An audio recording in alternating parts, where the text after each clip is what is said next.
আসসালামু আলাইকুম, welcome to my new another blog. আশা করছি সবাই ভালো আছেন। আলহামদুলিল্লাহ, আমরাও ভালো আছি।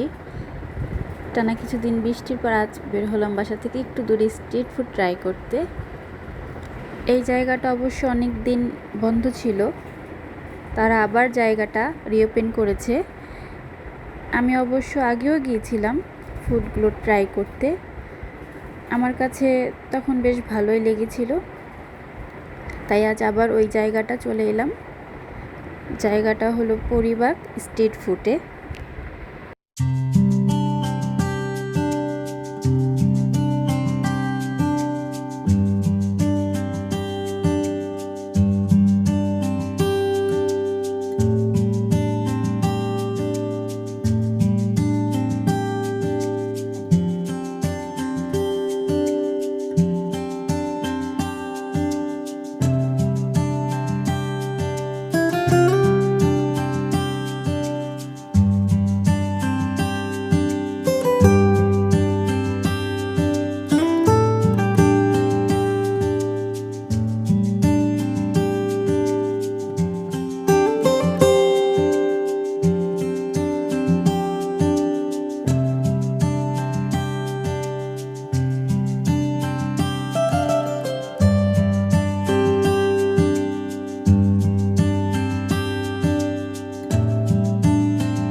আপনারা কমেন্ট করে জানাবেন যারা আপনারা গিয়েছেন আপনাদের কাছে কেমন লেগেছে। যদি আমার ভিডিওটি ভালো লেগে থাকে লাইক অ্যান্ড শেয়ার করবেন আর অবশ্যই চ্যানেলটি সাবস্ক্রাইব করে দিবেন। আল্লাহ হাফেজ।